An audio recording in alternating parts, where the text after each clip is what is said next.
Haleluya, puji Tuhan. Salam Bapak Ibu Saudara kasih oleh Tuhan. Selamat pagi untuk kita semua. Pada pagi hari ini sama-sama kita akan kembali merenungkan firman Tuhan yang akan saya berikan tema sahabat Allah. Ayat renungan kita saya ambil dalam Yohanes pasal 15 ayat 14 sampai ayat ke-15. Kamu adalah sahabatku jikalau kamu berbuat apa yang kuperintahkan kepadamu. Aku tidak menyebut kamu lagi hamba, sebab hamba tidak tahu apa yang diperbuat oleh tuannya. Tetapi aku menyebut kamu sahabat karena aku telah memberitahukan kepada kamu segala sesuatu yang kudengar dari Bapakku.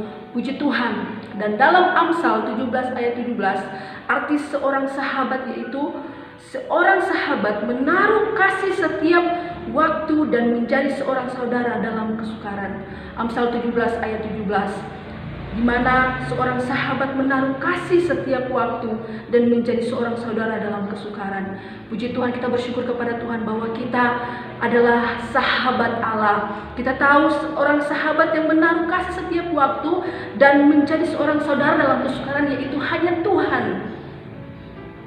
Sahabat, ketika kita bersahabat dengan seseorang, pasti dia akan datang ketika kita dalam keadaan baik. Atau mungkin puji Tuhan kita bersyukur kita memiliki seorang sahabat, seorang teman, dalam kesukaran pun dia akan datang. Tetapi kita tahu bersama Ayub, ketika Tuhan izinkan ujian terjadi dalam hidupnya, sahabat-sahabatnya mencemooh Ayub. Itu terdapat dalam Ayub pasal 16 ayat 20. Ayub ketika dia menghadapi ujian, sahabatnya menghakimi. Ada beberapa sahabat yang berkata, kamu melakukan kejahatan sehingga Tuhan izinkan kamu merasakan apa yang kamu rasakan sekarang. Tetapi sahabat yang menjadi saudara dalam kesukaran, seorang sahabat yang menaruh kasih setiap waktu, kita tahu bersama hanyalah Tuhan kita Yesus Kristus. Puji Tuhan. Bagaimana cara kita untuk kita menjadi seorang sahabat, seorang sahabatnya Allah, sahabat Allah? Pada ayat 14, kamu adalah sahabatku jikalau kamu berbuat apa yang kuperintahkan kepadamu. Gampang sekali saudara kasih oleh Tuhan. Firman Tuhan itu tidak berat, tetapi kedagingan kita yang menjadikan firman Tuhan itu berat kita lakukan. Mari bebaskan roh kita untuk kita menjadi pelaku-pelaku kebenaran firman Tuhan. Dan jadikan hidup kita menjadi sahabatnya Tuhan. Yaitu melakukan perbuatan-perbuatan yang besar, melakukan kebenaran firman Tuhan di dalam hidup kita. Dalam Ulangan 28 ayat 1 sampai ayat 14. Di mana firman Tuhan berkata, ketika kita memperhatikan dan melakukan kebenaran firman Tuhan, kita akan menerima berkat. Tetapi sebaliknya ketika kita tidak memperhatikan dan tidak melakukan kebenaran firman Tuhan, maka kita akan memperoleh kutuk. Haleluya. Abraham dikatakan seorang sahabatnya Allah. Ketika dia taat dan melakukan apa yang menjadi perintah Tuhan di dalam hidupnya. Saya tidak akan bacakan saudara, Abraham dikatakan sahabat Allah, yaitu ada di dalam Yakobus pasal 2 ayat ke-23.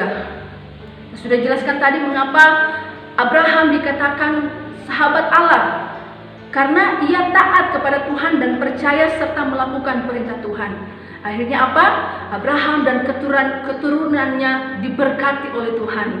Puji Tuhan.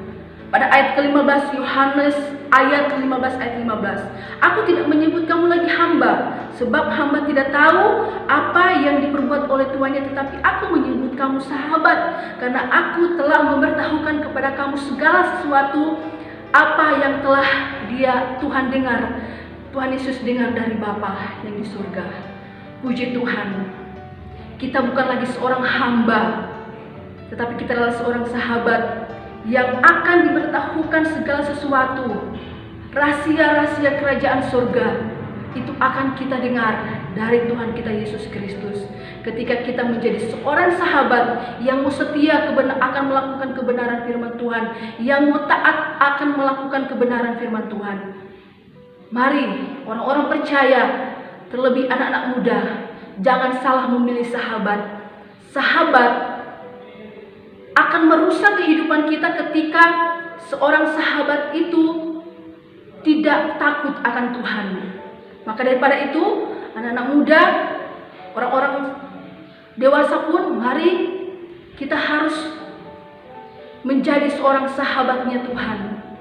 Jangan bersahabat dengan dunia. Dunia hanya memberikan apa yang memuaskan kedagingan kita. Tetapi ketika kita bersahabat dengan Tuhan, Tuhan akan memuaskan roh dan jasmani kita. Rohani kita akan dipuaskan, jasmani kita akan dipuaskan oleh Tuhan.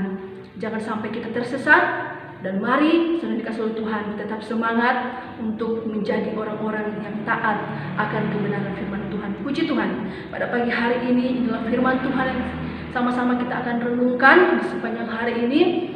Sebelum itu mari kita tutup dalam doa. Segala pujian, syukur, hormat kemuliaan di hadapan-Mu ya Tuhan.